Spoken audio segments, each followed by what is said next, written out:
할아버지, 괜찮으세요? 늦은 밤 골목길에서 청년이 쓰러진 노인을 일으켜 세웠습니다. 노인의 얼굴엔 멍이 들어 있었고 지갑은 이미 털린 뒤였죠. 청년은 자신의 마지막 10,000원을 꺼내 노인에게 쥐어줬습니다. 그게 전부였습니다.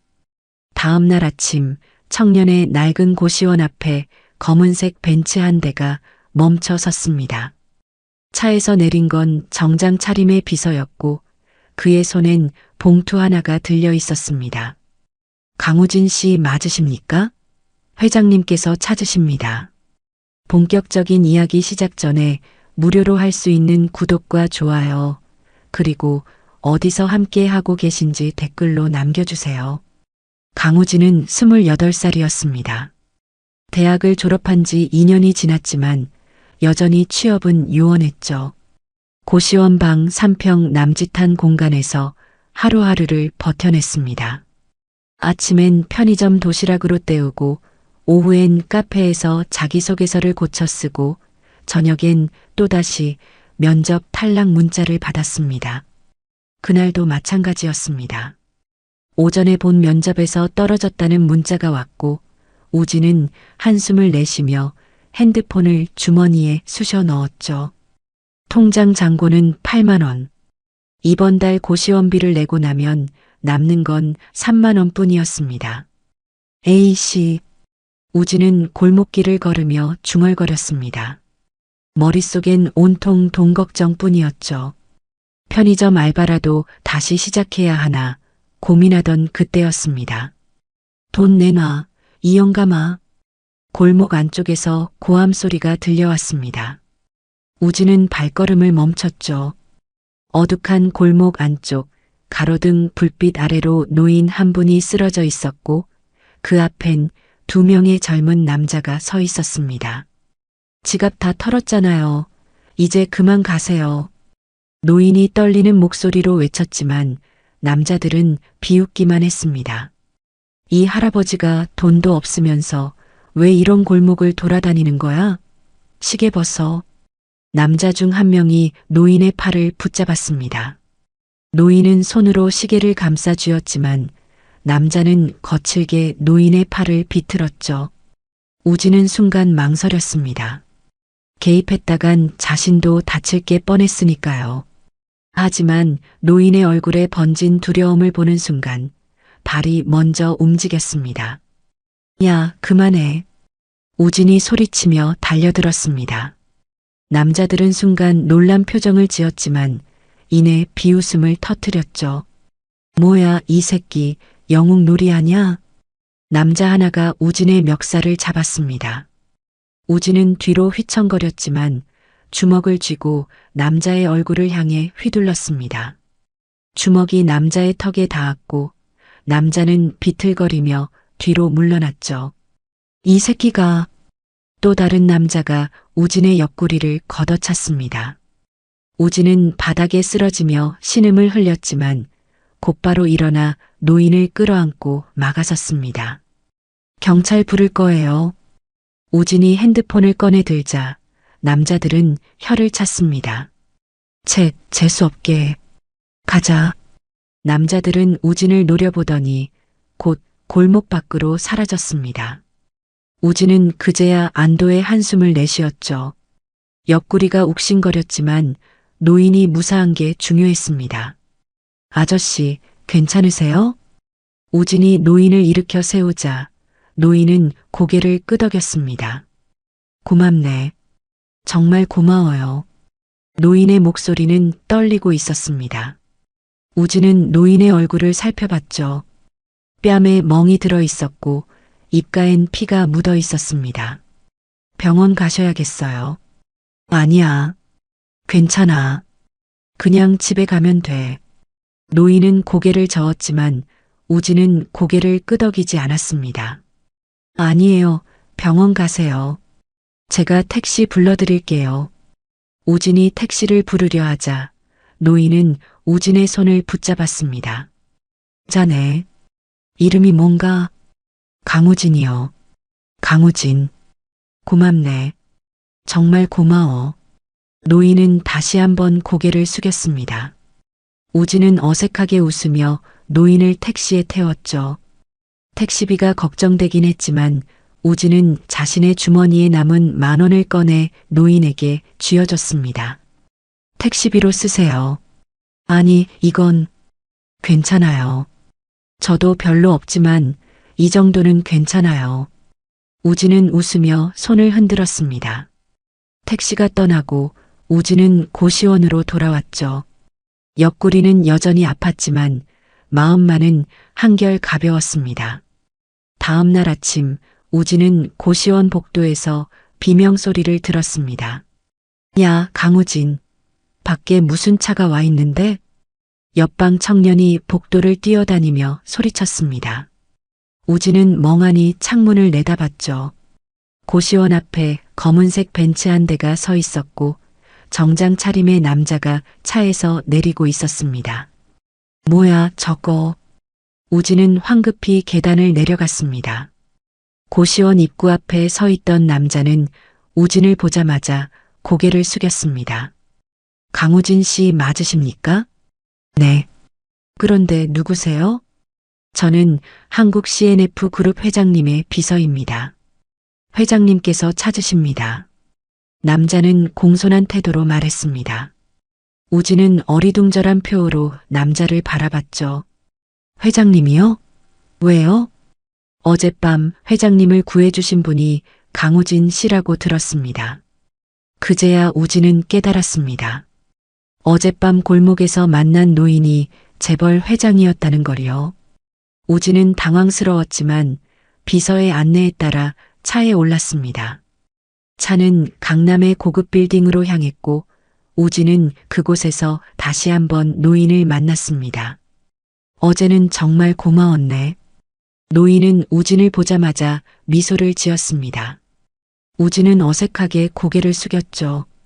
아니에요. 당연한 일한 거예요. 당연한 일이라. 요즘 세상에 그런 일을 당연하다고 하는 사람이 몇이나 되겠나? 노인은 우진을 바라보며 말했습니다. 그리고는 책상 위에 놓인 봉투 하나를 우진에게 건넸죠. 이건 사례금일세. 밖에 봉투 안엔 수표가 들어 있었습니다. 우진은 수표를 보자마자 깜짝 놀랐죠. 금액은 1,000,000원이었습니다. 이건 너무 많은데요. 아니야. 자네가 없었으면 난 죽었을지도 모르네. 이 정도는 당연한 거야. 노인은 단호하게 말했습니다. 우진은 수표를 쥔 채 망설였지만 노인의 눈빛엔 거절을 허락하지 않는 무언가가 있었습니다. 감사합니다. 우진은 고개를 숙였습니다. 노인은 미소를 지으며 우진의 어깨를 두드렸죠. 자네 지금 뭐하나? 취업 준비 중입니다. 그래. 그럼 우리 회사에 들어오는 게 어떤가? 노인의 제안에 우진은 눈을 동그랗게 떴습니다. 하지만 우진은 고개를 저었죠. 아니에요. 그건 곤란해요. 전 제 실력으로 취업하고 싶어요. 우진의 대답에 노인은 웃음을 터뜨렸습니다. 허허, 자존심 하나는 대단하구만. 좋아. 그럼 내가 한 가지 부탁을 해도 되겠나? 부탁이요? 나한테 손자가 하나 있네. 그 녀석이 요즘 사업을 시작했는데 사람 보는 눈이 없어서 말이야. 자네가 옆에서 좀 도와줄 수 없겠나? 노인의 부탁에 우진은 잠시 고민했습니다. 하지만 1,000,000원이라는 돈을 받은 이상 거절하기도 어려웠죠. 알겠습니다. 도와드릴게요. 우진의 대답에 노인은 만족스러운 표정을 지었습니다. 그리고는 비서에게 뭔가 지시를 내렸죠. 우진은 그렇게 한국 CNF 그룹 회장의 손자를 돕게 됐습니다. 한국 CNF 그룹 회장의 손자 한지우는 31살의 젊은 사업가였습니다. 명문대를 졸업하고 해외 MBA까지 마친 엘리트였죠. 하지만 우진이 그를 처음 만났을 때 지우는 차갑고 오만한 태도로 일관했습니다. 넌 누구야? 지우는 우진을 위아래로 훑어보며 물었습니다. 우진은 어색하게 웃으며 자신을 소개했죠. 강우진이라고 합니다. 회장님께서 저보고 한지훈 씨를 도와주라고 하셔서. 할아버지가? 왜? 지훈은 비웃음을 흘리며 고개를 저었습니다. 할아버지가 또 이상한 사람 데려오셨네. 넌 뭐 할 줄 아는데? 특별히 잘하는 건 없지만 성실하게 일할 자신은 있습니다. 우진의 대답에 지훈은 코웃음을 쳤습니다. 성실? 그런 거 필요 없어. 난 능력 있는 사람만 필요해.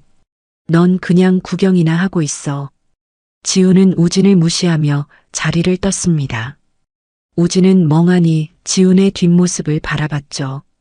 첫인상은 최악이었습니다. 그날부터 우진은 지훈의 회사에서 일하기 시작했습니다. 지훈이 운영하는 회사는 IT 스타트업이었고 직원은 10명 남짓했죠. 우진은 잡무를 맡았습니다.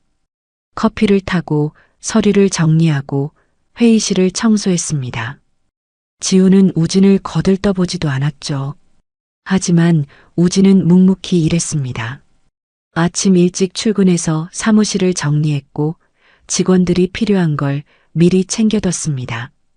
밤늦게까지 남아서 서류를 정리하기도 했죠. 어느 날 우진은 회의실에서 지훈과 직원들의 대화를 엿듣게 됐습니다. 이번 투자 유치건 어떻게 됐어? 지훈이 물었습니다. 직원 한 명이 난처한 표정으로 대답했죠. 그게 투자자 측에서 거절 의사를 밝혔습니다. 뭐? 왜? 저희 사업 계획서가 너무 이상적이라고 하더라고요. 현실성이 부족하다고. 지훈은 책상을 주먹으로 쳤습니다. 현실성? 우리가 얼마나 준비했는데. 직원들은 고개를 숙인 채 아무 말도 하지 못했습니다. 우진은 회의실 밖에서 그 모습을 지켜봤죠. 지훈의 얼굴엔 분노와 좌절이 뒤섞여 있었습니다. 우진은 조심스럽게 회의실 문을 두드렸습니다. 저기, 제가 사업 계획서 좀 봐도 될까요? 지훈은 우진을 쏘아봤습니다. 넌 뭘 알아서? 잘 모르지만, 그래도 한번 봐보고 싶어서요. 우진의 말에 지훈은 비웃음을 흘렸지만 사업 계획서를 우진에게 던졌습니다. 봐. 어차피 내가 봐도 모를 거야. 우진은 사업 계획서를 받아들고 자리로 돌아갔습니다. 그리고는 밤새 계획서를 읽었죠. 계획서는 정말 훌륭했습니다. 아이디어도 좋았고 시장 분석도 치밀했습니다. 하지만 우진은 한 가지 문제를 발견했습니다. 숫자가 너무 이상적이야. 우진은 대학 시절 경영학을 전공했습니다. 비록 취업은 못했지만 사업 계획서를 보는 눈은 있었죠. 지훈의 계획서는 모든 게 완벽하게 맞아떨어지는 걸 전제로 작성돼 있었습니다. 하지만 현실은 그렇지 않죠. 우진은 계획서를 수정하기 시작했습니다. 숫자를 현실적으로 조정하고 리스크 요인을 추가했습니다. 그리고는 다음 날 아침 수정한 계획서를 지훈에게 건넸죠. 이게 뭐야? 지훈이 눈살을 찌푸리며 물었습니다. 사업 계획서를 좀 수정해 봤어요. 투자자들이 현실성이 부족하다고 했잖아요. 그래서 숫자를 좀 현실적으로 바꿔봤습니다. 지훈은 우진의 계획서를 받아들고 읽기 시작했습니다. 처음엔 비웃는 표정이었지만 점점 진지해졌죠. 우진의 수정안은 정확했습니다. 리스크 요인도 적절히 반영돼 있었고 숫자도 현실적이었습니다. 이거 내가 한 거야? 지훈이 우진을 바라보며 물었습니다. 우진은 고개를 끄덕였죠. 네. 지훈은 잠시 우진을 바라보다가 계획서를 책상에 내려놨습니다. 나쁘지 않네. 이걸로 다시 투자 제안해 볼게. 지훈의 말에 우진은 미소를 지었습니다. 하지만 지훈은 여전히 차갑게 말했죠. 그렇다고 내가 대단한 건 아니야. 그냥 운이 좋았을 뿐이야. 우진은 씁쓸하게 웃었습니다. 하지만 최소한 지훈이 자신을 무시하지 않게 된 건 다행이었죠. 며칠 후 지우는 수정된 계획서로 다시 투자 제안을 했습니다. 그리고 놀랍게도 투자자는 긍정적인 반응을 보였습니다. 지우는 기뻐하며 직원들과 회식을 가졌죠. 우진도 따라갔습니다. 회식 자리에서 지우는 우진에게 술을 건넸습니다. 야, 강우진. 이번엔 내 덕분이야. 고맙다. 지훈의 말에 우진은 어색하게 웃으며 술잔을 받았습니다. 아니에요. 당연한 일한 거예요. 당연한 일? 넌 항상 그렇게 말하는구나. 지훈은 웃으며 우진의 어깨를 두드렸습니다. 우진은 처음으로 지훈의 진심을 느꼈죠. 하지만 그 순간 회식 자리에 낯선 여자 한 명이 나타났습니다. 여자는 화려한 옷차림에 짙은 화장을 하고 있었고 지훈을 보자마자 다가왔죠. 오빠 나야. 여자는 지훈의 팔을 붙잡으며 애교를 부렸습니다. 지훈은 난처한 표정을 지었죠. 송하은, 왜 여기 와? 오빠가 회식한다길래 왔지. 나도 같이 놀면 안 돼? 송하은이라는 여자는 지훈의 옆에 앉으며 직원들에게 인사했습니다. 직원들은 어색하게 웃으며 고개를 숙였죠. 우진은 송하은을 바라봤습니다. 여자의 눈빛엔 계산이 가득했습니다. 우진은 본능적으로 느꼈죠. 저 여자는 지훈을 이용하려는 거라고. 회식이 끝나고 우진은 지훈에게 조심스럽게 말했습니다. 저기, 송하은 씨는 어떤 분이에요? 아, 하은이? 내 여자친구야. 여자친구요? 우진은 놀란 표정을 지었습니다. 지훈은 웃으며 말했죠. 왜 이상해? 하은이는 착해. 나한테 잘해주고. 우진은 더 이상 말하지 않았습니다. 하지만 마음 한편엔 불안감이 스며들었죠. 송하은의 눈빛이 자꾸 떠올랐습니다. 며칠 후 우진은 우연히 송하은이 다른 남자와 만나는 걸 목격했습니다. 카페에서였죠. 송하은은 남자와 친밀하게 대화하고 있었고 남자는 송하은의 손을 잡고 있었습니다. 우진은 충격을 받았습니다. 하지만 확신이 없었죠. 혹시 친오빠일 수도 있고 친구일 수도 있으니까요. 우진은 그냥 지나쳤습니다. 하지만 다음 날 우진은 송하은이 지훈에게 돈을 요구하는 걸 목격했습니다. 오빠, 나 이번 달 카드값 좀 내줘. 100만 원만. 100만 원? 지난달에도 줬잖아. 그게 좀 급한 일이 생겨서 그래. 제발. 송하은은 지훈에게 애교를 부렸고 지훈은 결국 돈을 건넸습니다.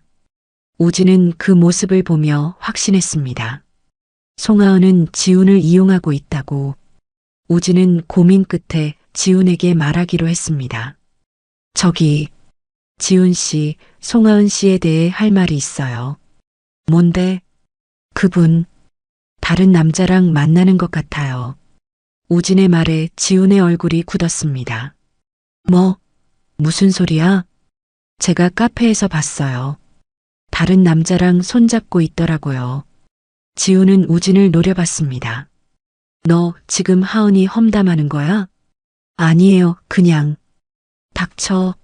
넌 하은이를 몰라. 하은이는 그런 애가 아니야. 지훈은 화를 내며 자리를 떴습니다. 우진은 멍하니 지훈의 뒷모습을 바라봤죠. 선의로 한 말이었지만 오히려 지훈의 분노만 샀습니다. 그날 이후 지훈은 우진을 차갑게 대했습니다. 우진은 후회했죠. 괜히 말했다고. 하지만 이미 엎질러진 물이었습니다. 지훈과의 관계가 틀어진 뒤 우진의 회사 생활은 점점 힘들어졌습니다. 지훈은 우진에게 더 이상 중요한 일을 맡기지 않았고 직원들도 우진을 무시하기 시작했죠. 야, 강우진. 커피 좀 타와. 강우진, 회의실 청소 안 했어? 직원들은 우진을 마치 심부름꾼처럼 대했습니다. 우진은 참았습니다. 하지만 마음속엔 서러움이 쌓여갔죠. 어느 날 우진은 회사 복도에서 송하은을 다시 만났습니다. 송하은은 우진을 보자마자 비웃음을 지었죠. 어머, 강우진 씨? 아직도 여기 다녀요? 네. 우진은 어색하게 대답했습니다. 송하은은 우진을 위아래로 훑어보며 말했죠. 지훈 오빠한테 이상한 말한 거 아직도 후회 안 해요?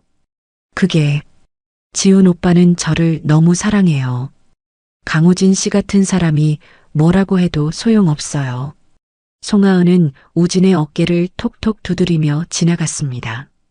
우진은 그 자리에 멍하니 서 있었죠. 송하은의 말이 가슴에 박혔습니다. 며칠 후 우진은 회사에서 큰 실수를 했습니다. 중요한 서류를 잘못 정리해서 지훈이 투자자 미팅에서 곤란을 겪은 거였죠. 지훈은 우진을 사무실로 불러들였습니다. 너 대체 뭐 하는 거야? 지훈은 차갑게 말했습니다. 우진은 고개를 숙인 채 대답했죠. 죄송합니다. 죄송하다고? 그게 다야? 이번 미팅이 얼마나 중요한지 알아? 정말 죄송합니다. 제가 실수했어요. 지훈은 한숨을 내쉬며 우진을 노려봤습니다. 넌 할아버지 덕분에 여기 들어온 거야.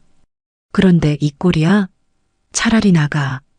지훈의 말에 우진은 고개를 들었습니다. 나가라고요? 그래. 넌 필요 없어. 당장 나가. 지훈은 단호하게 말했습니다. 우진은 입술을 깨물었죠. 하지만 더 이상 할 말이 없었습니다. 우진은 짐을 챙겨 회사를 나왔습니다. 고시원으로 돌아가는 길, 우진의 마음은 무거웠습니다. 회장님께 죄송했고 자신이 무능하다는 생각에 자괴감이 들었죠. 고시원에 도착한 우진은 침대에 누워 천장을 바라봤습니다. 핸드폰엔 지훈에게서 온 메시지 하나가 떠 있었습니다. 다시는 우리 회사 근처에 얼씬도 하지 마. 우진은 핸드폰을 던져버렸습니다. 눈물이 흘러내렸죠. 모든 게 잘못됐습니다. 선의로 한 말이었지만 결국 자신만 손해를 본 거였습니다. 며칠 후 우진은 회장님께 전화를 받았습니다. 우진 군, 무슨 일이 있었나? 회장님의 목소리는 따뜻했습니다. 우진은 울먹이며 대답했죠. 죄송합니다, 회장님. 제가 실수를 해서. 아니야, 괜찮네. 지훈이가 너무 심하게 군 것 같구만. 미안하네. 아니에요, 제 잘못이에요. 우진은 고개를 숙였습니다. 회장님은 잠시 침묵하다가 말했죠. 우진 군, 자네 다시 한번 기회를 줄 수 있을까? 기회요? 우리 그룹 본사에서 일해보는 게 어떤가? 지훈이 회사 말고 본사에서. 회장님의 제안에 우진은 망설였습니다. 하지만 지금 당장 다른 선택지가 없었죠. 감사합니다, 회장님. 열심히 하겠습니다. 우진은 그렇게 한국 CNF 그룹 본사에 입사하게 됐습니다. 본사는 지훈의 회사와는 비교도 안 될 만큼 컸죠. 우진은 기획팀에 배치됐고 다시 한번 새로운 시작을 하게 됐습니다. 하지만 본사에서의 생활도 쉽지 않았습니다. 직원들은 우진을 회장님 줄로 들어온 애라고 수군거렸고 상사는 우진을 노골적으로 무시했습니다. 강우진 씨, 이 서류 복사 좀 해와요. 강우진 씨, 커피 좀 타와요. 우진은 또다시 잡무만 맡게 됐습니다. 하지만 우진은 참았습니다. 언젠가는 인정받을 거라고 믿었으니까요. 어느 날 우진은 회사 식당에서 낯선 여자를 만났습니다. 여자는 우진과 같은 기획팀 소속이었고 이름은 박서희였습니다. 안녕하세요, 강우진 씨? 저 박서희예요. 서희는 밝게 웃으며 인사했습니다. 우진은 어색하게 고개를 숙였죠. 안녕하세요. 혹시 점심 같이 먹어도 될까요? 저도 혼자거든요. 서희의 제안에 우진은 고개를 끄덕였습니다. 두 사람은 함께 점심을 먹으며 이야기를 나눴죠. 강우진 씨, 회사 생활 어때요? 힘들어요. 다들 저를 무시하는 것 같아서. 우진의 말에 서희는 고개를 끄덕였습니다. 저도 처음엔 그랬어요. 회사가 원래 그래요. 하지만 괜찮아질 거예요. 서희의 위로에 우진은 조금 마음이 편해졌습니다. 서희는 우진에게 유일한 친구가 됐죠. 하지만 며칠 후 우진은 충격적인 소식을 들었습니다. 지훈의 회사가 투자 사기를 당했다는 거였죠. 투자자로 위장한 사기꾼이 지훈에게서 수억 원을 뜯어낸 거였습니다. 우진은 급히 지훈에게 연락했습니다. 하지만 지훈은 전화를 받지 않았죠. 우진은 지훈의 회사로 달려갔습니다. 회사는 난장판이었습니다. 직원들은 모두 떠났고 사무실엔 지훈 혼자 남아 있었죠. 지훈은 책상에 앉아 멍하니 허공을 바라보고 있었습니다. 지훈 씨, 우진이 조심스럽게 불렀습니다. 지훈은 우진을 보자마자 비웃음을 지었죠. 왜 왔어? 나 망한 거 보러 왔어? 아니에요. 걱정돼서 왔어요. 우진의 말에 지훈은 웃음을 터뜨렸습니다. 걱정? 넌 내가 망하길 바랐잖아. 아니에요, 저는. 꺼져. 넌 내 인생에 필요 없어. 지훈은 우진을 쫓아냈습니다.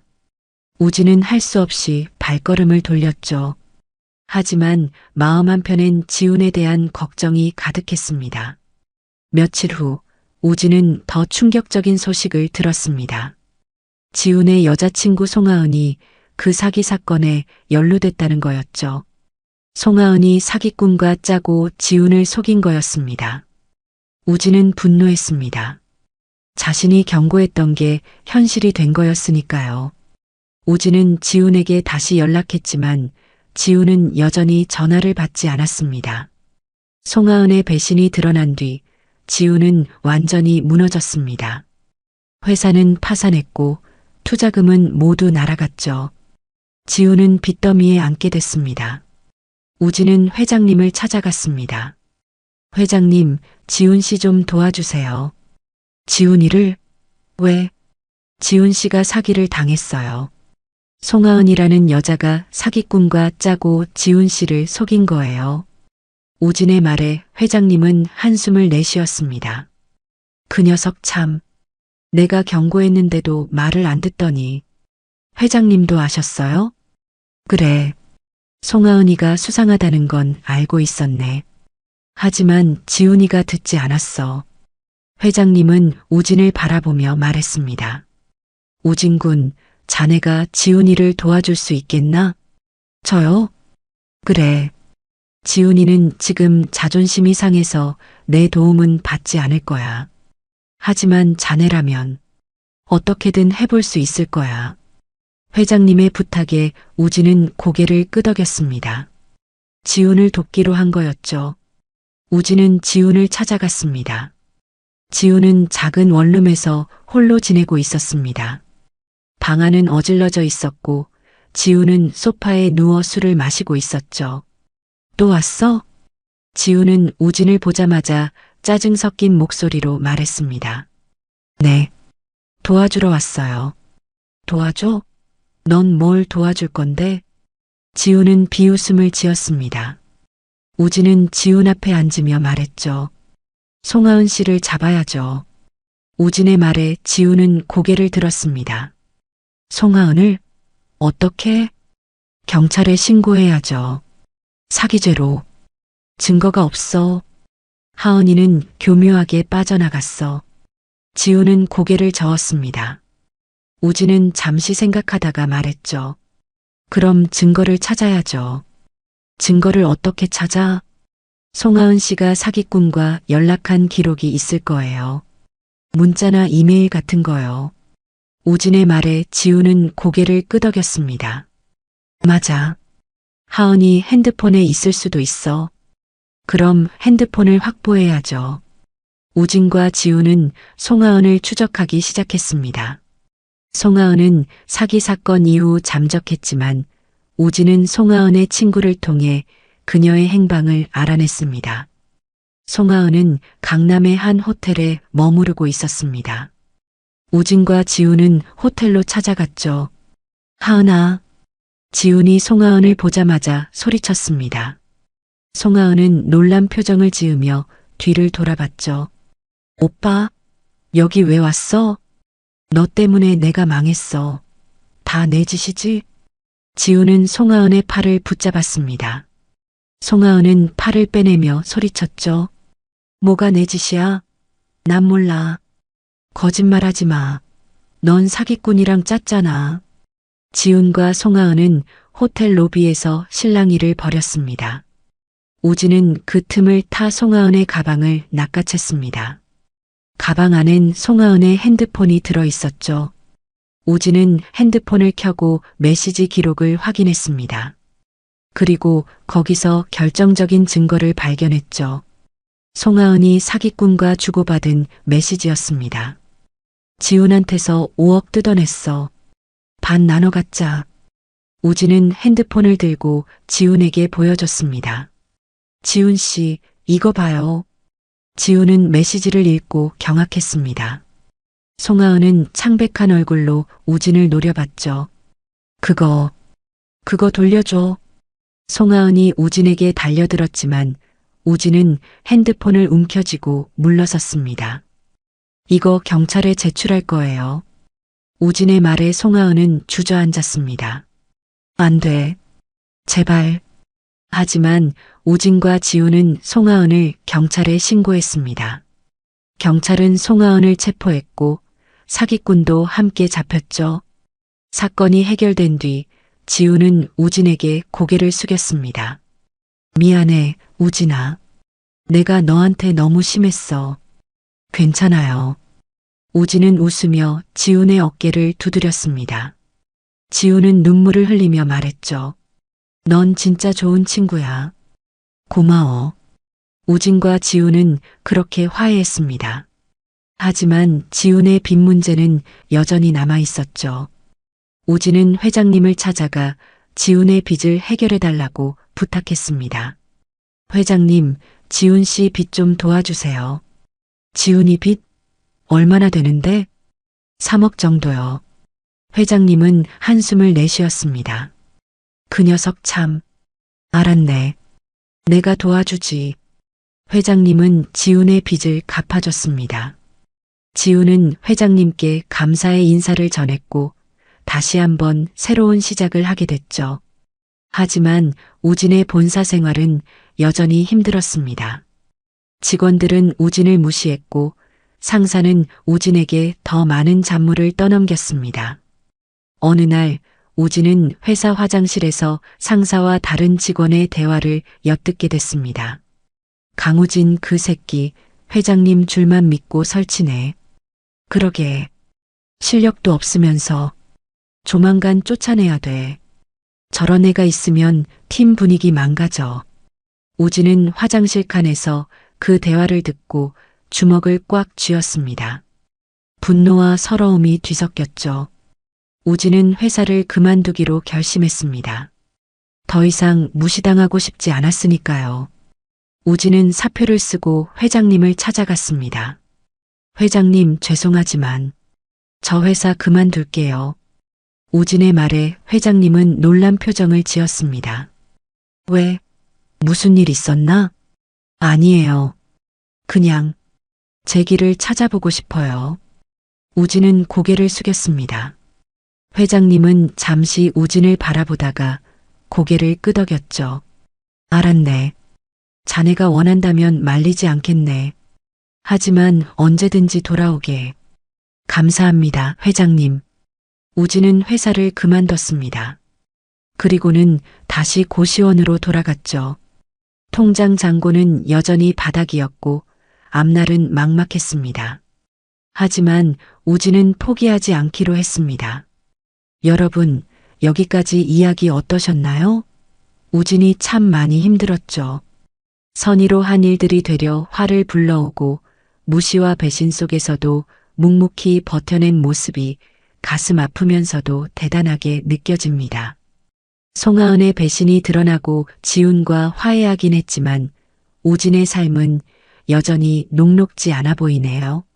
하지만 이제부터가 진짜 중요한 순간입니다. 우진이 어떻게 다시 일어설지, 그리고 그를 무시했던 사람들에게 어떤 반전을 보여줄지 정말 기대되지 않으세요?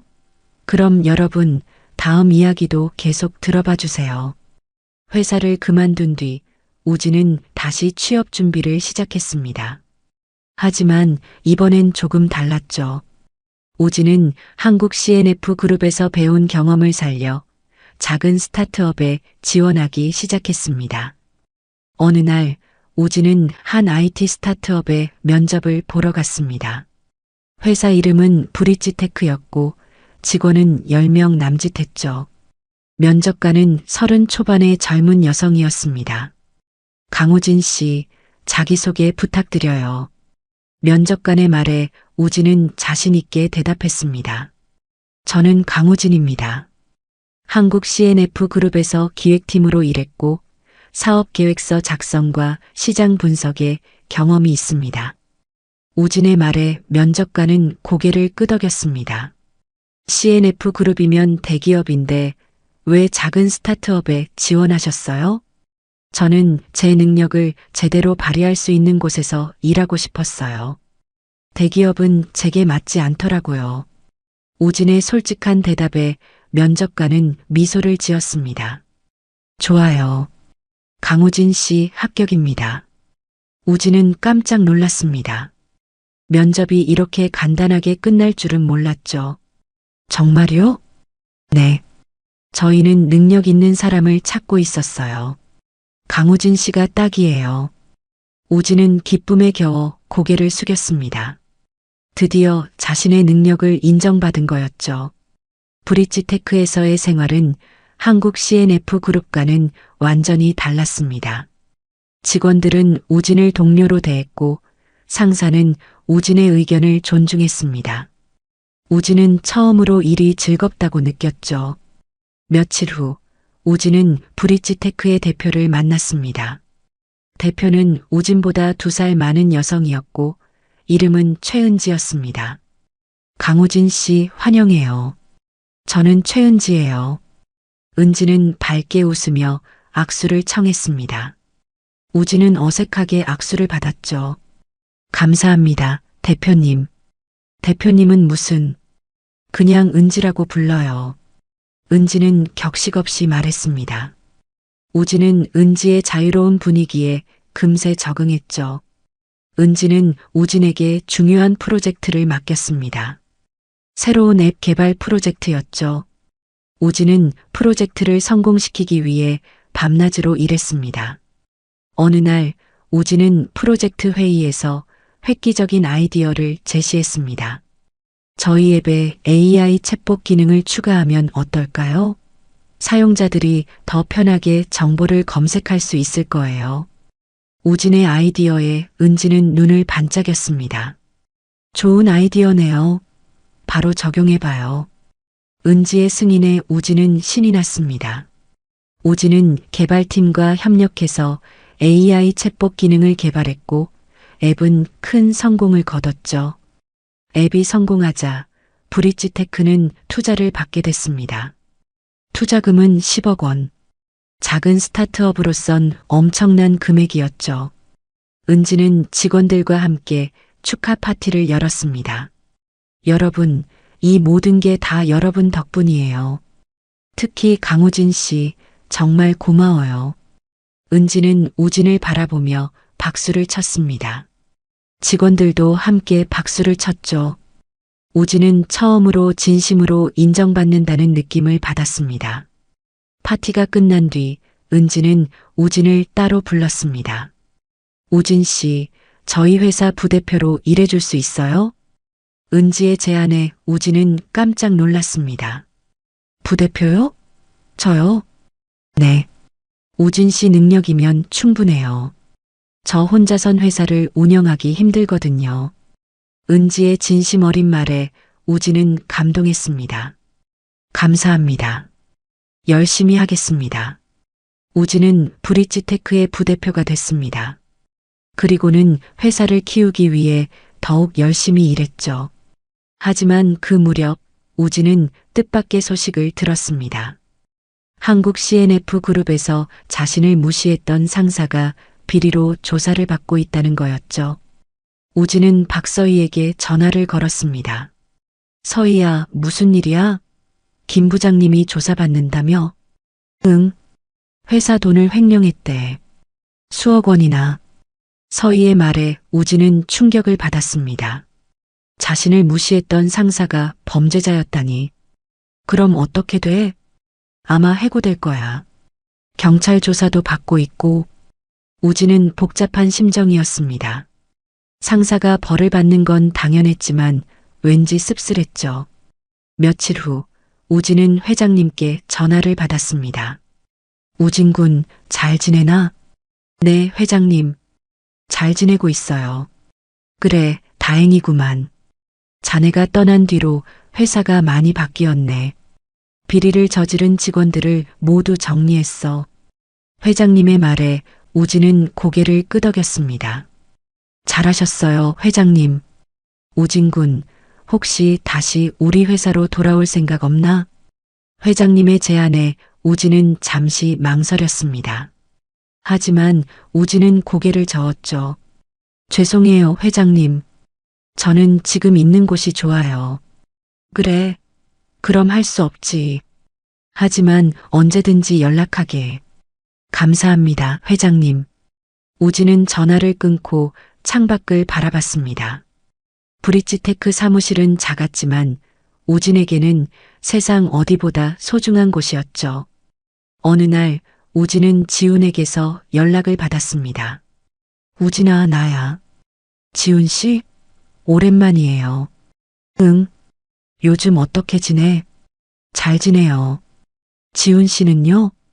나도 잘 지내. 새로운 사업 시작했어. 지훈의 말에 우진은 기뻤습니다. 정말요? 축하해요. 고마워. 다 내 덕분이야.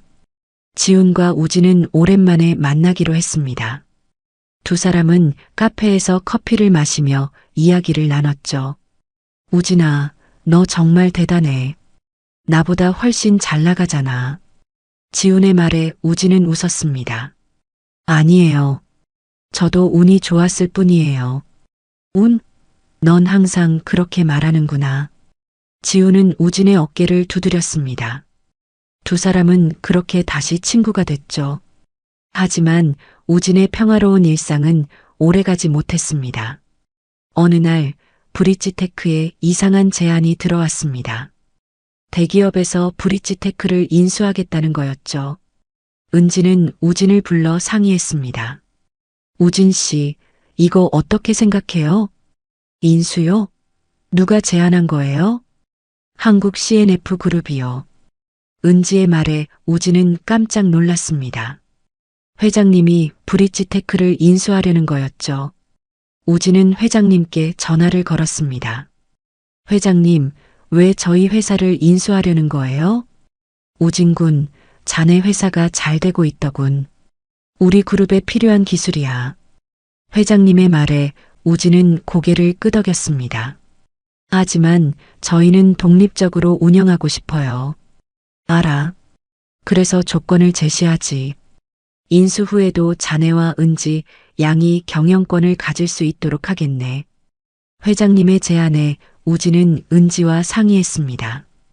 은지는 고민 끝에 인수를 받아들이기로 했죠.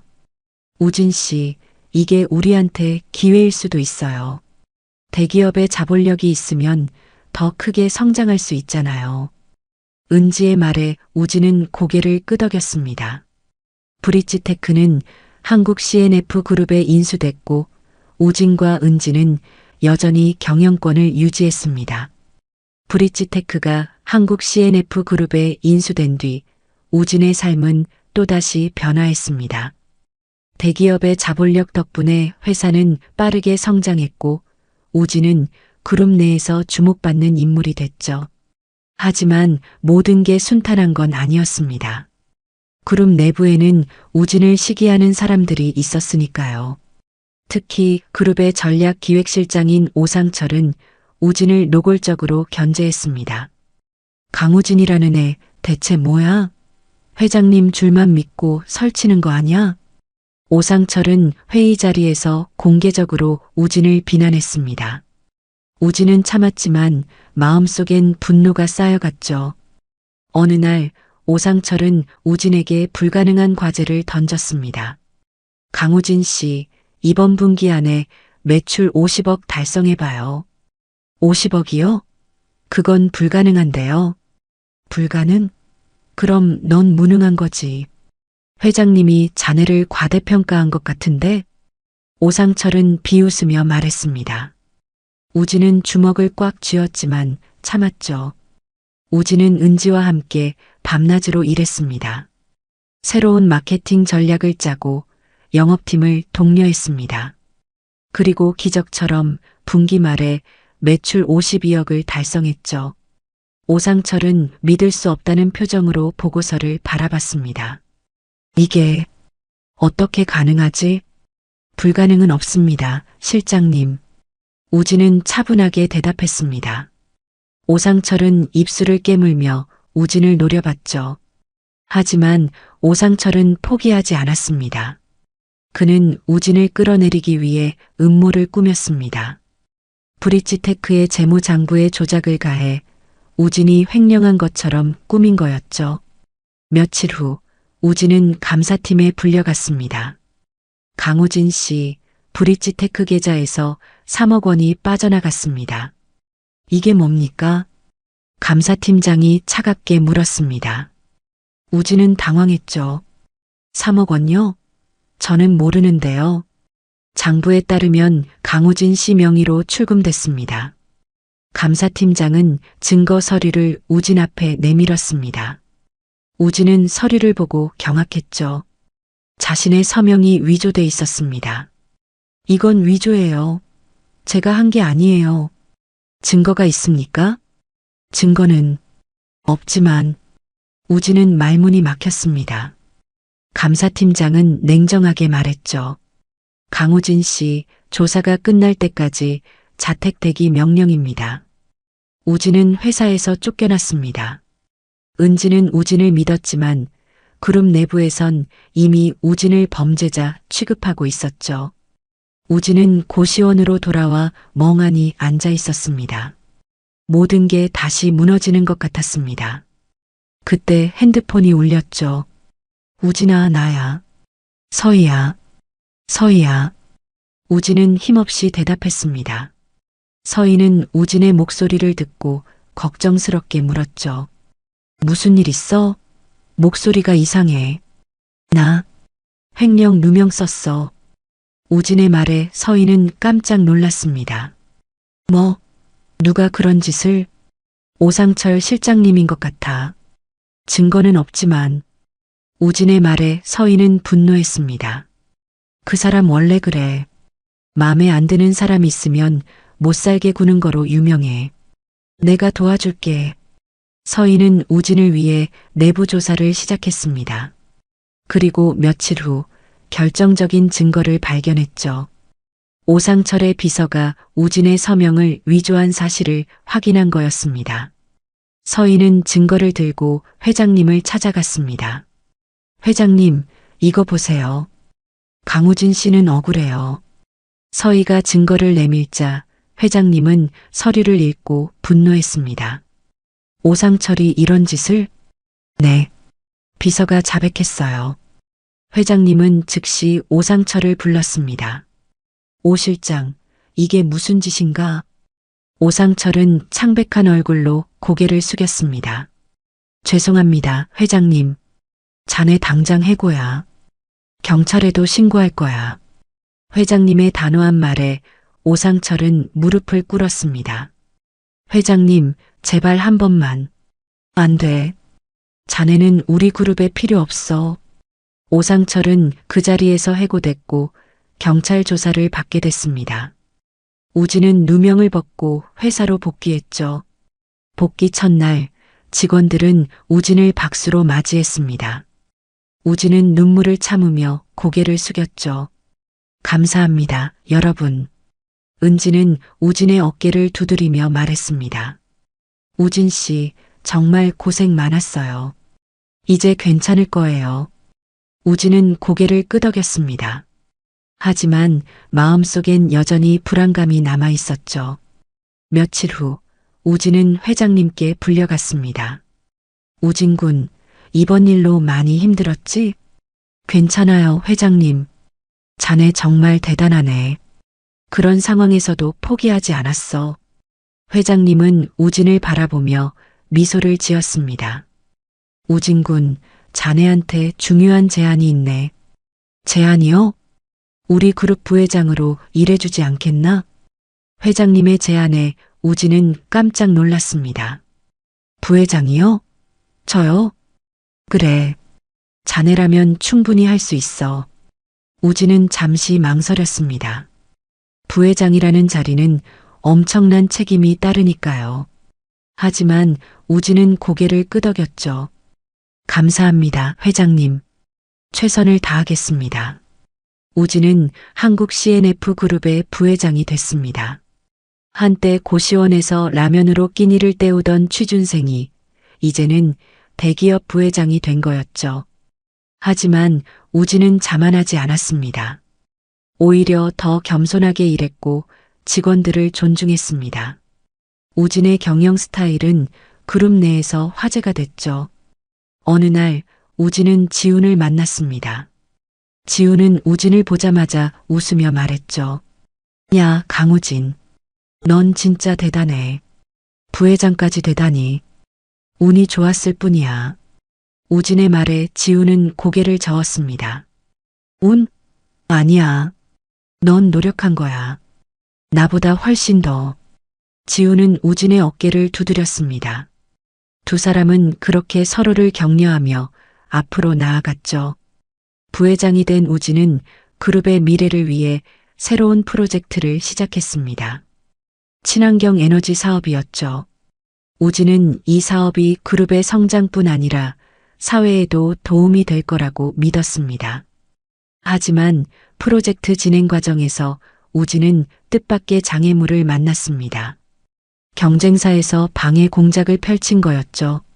경쟁사는 우진의 프로젝트를 무산시키기 위해 언론 플레이를 시작했습니다.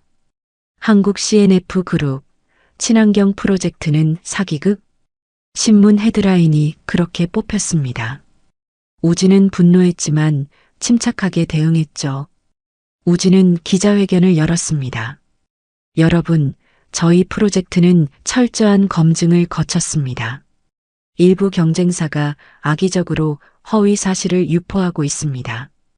우진의 말에 기자들은 질문을 쏟아냈습니다. 그럼 증거가 있습니까? 물론입니다. 저희는 모든 데이터를 공개할 준비가 돼 있습니다. 우진은 자신 있게 대답했습니다.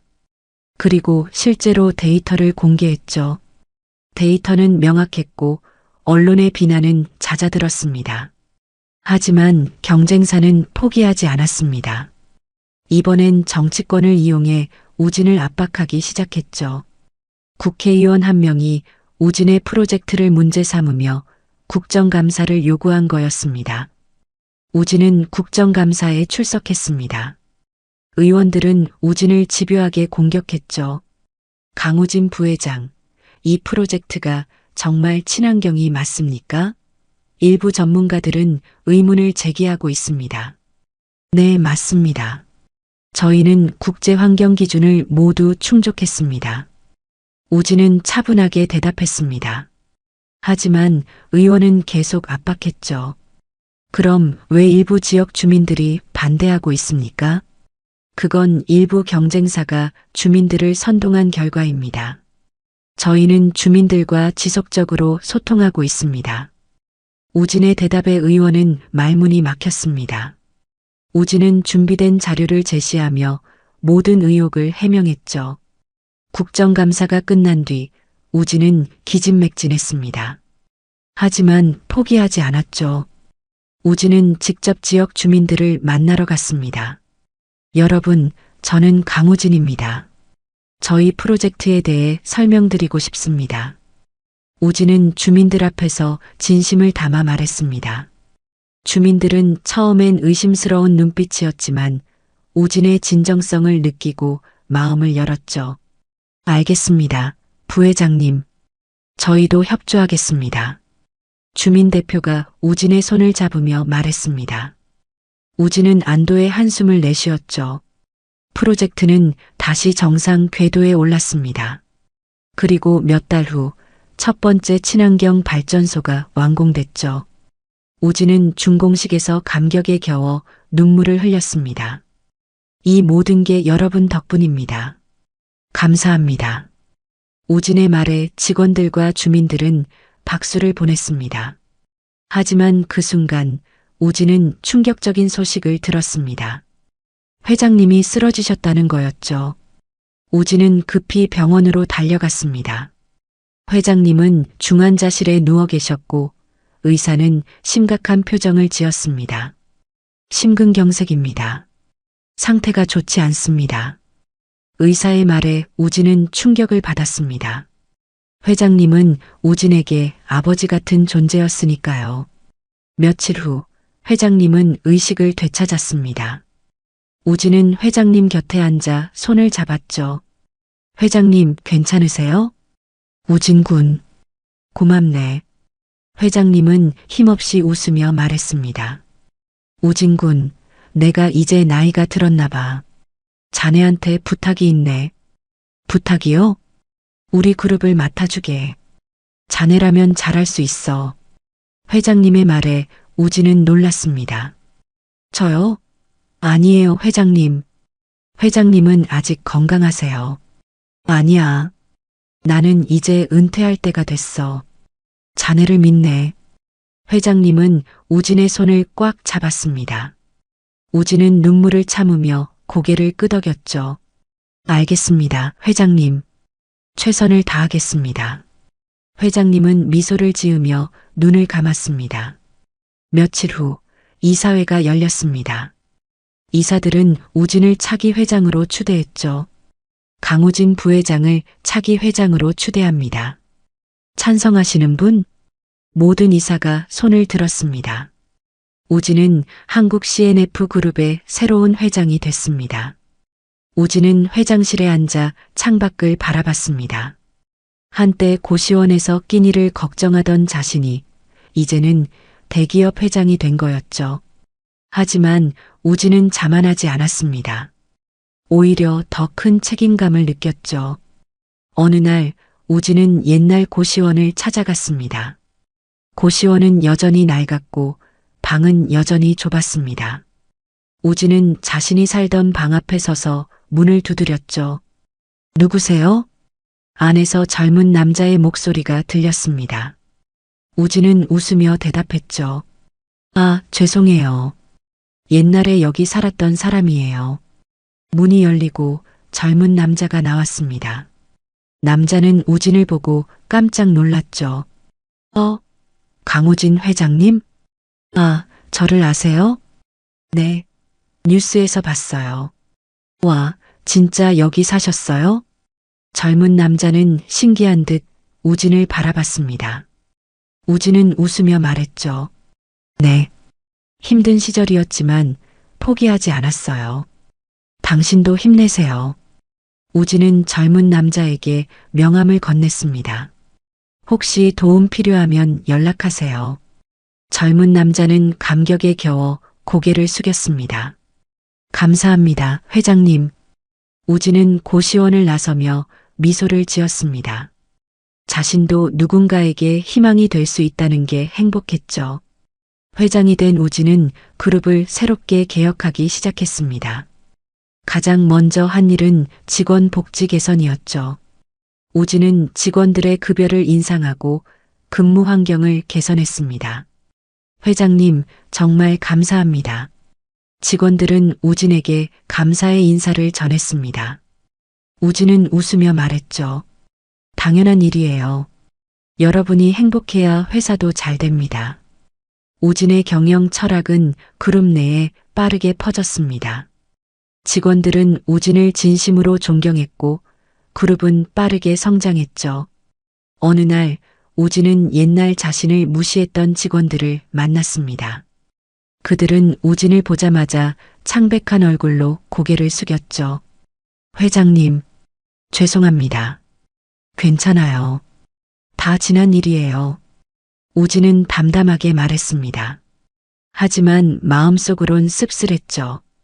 사람들은 자신의 위치가 바뀌면 태도도 바뀐다는 걸 다시 한번 느꼈으니까요. 며칠 후 우진은 지훈을 다시 만났습니다. 지훈은 우진을 보자마자 웃으며 말했죠. 야, 강우진. 이제 진짜 대단해졌네. 별거 아냐. 그냥 운이 좋았을 뿐이야. 우진의 말에 지훈은 고개를 저었습니다. 운? 넌 항상 그렇게 말하지만 사실은 내 노력이야. 지훈은 우진의 손을 잡으며 말했죠. 우진아, 고마워. 내가 없었으면 난 여기까지 못 왔어. 나도 마찬가지야. 우리 서로 도운 거지.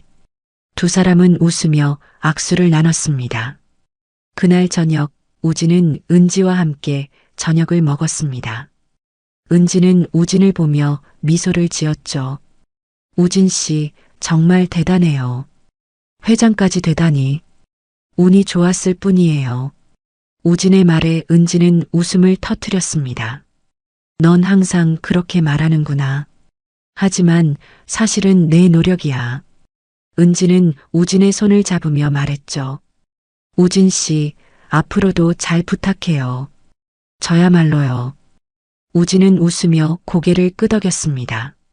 며칠 후 우진은 회장실에서 옛날 회장님께 받은 수표를 꺼냈습니다.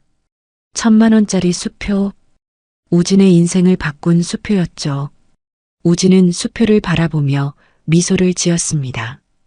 그리고는 서랍 깊숙이 넣었죠. 그 수표는 우진에게 잊지 말아야 할 교훈이었으니까요. 선의는 언젠가 돌아온다. 우진은 그 교훈을 가슴에 새겼습니다. 어느 날 우진은 옛날 골목길을 다시 찾았습니다. 그곳은 우진이 회장님을 처음 만난 곳이었죠. 골목은 여전히 어두웠고 가로등은 여전히 깜빡거렸습니다. 우진은 골목을 걸으며 옛날을 떠올렸습니다. 노인을 구하고 10,000원을 건넸던 그날. 그때의 선택이 우진의 인생을 바꿨죠. 골목 끝에서 우진은 한 젊은이가 노인을 부축하는 모습을 봤습니다. 우진은 미소를 지으며 다가갔죠. 도와드릴까요? 우진의 말에 젊은이는 고개를 들었습니다. 아, 괜찮습니다. 제가 할 수 있어요. 젊은이는 노인을 부축하며 걸어갔습니다. 우진은 그 모습을 바라보며 생각했죠. 세상엔 여전히 좋은 사람들이 많구나. 우진은 골목을 나서며 미소를 지었습니다. 그리고는 차에 올라탔죠. 차는 한국 CNF 그룹 본사로 향했습니다.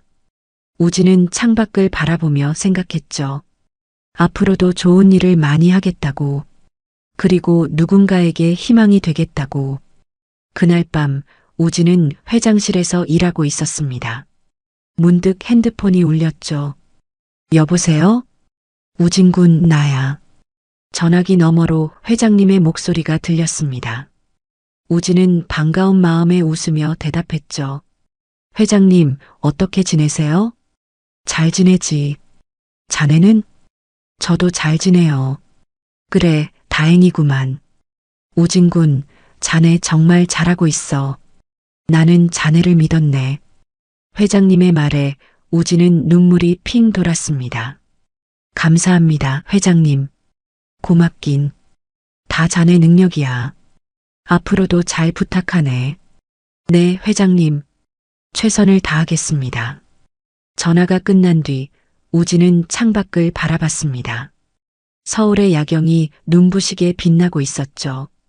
우진은 생각했습니다. 자신의 인생은 한 번의 선택에서 시작됐다고. 골목에서 노인을 구한 그 선택이 모든 걸 바꿨다고. 우진은 다짐했습니다. 앞으로도 선한 선택을 하겠다고. 그리고 누군가에게 희망이 되겠다고. 며칠 후 우진은 기자회견을 열었습니다. 여러분, 저는 오늘 새로운 프로젝트를 발표하려고 합니다.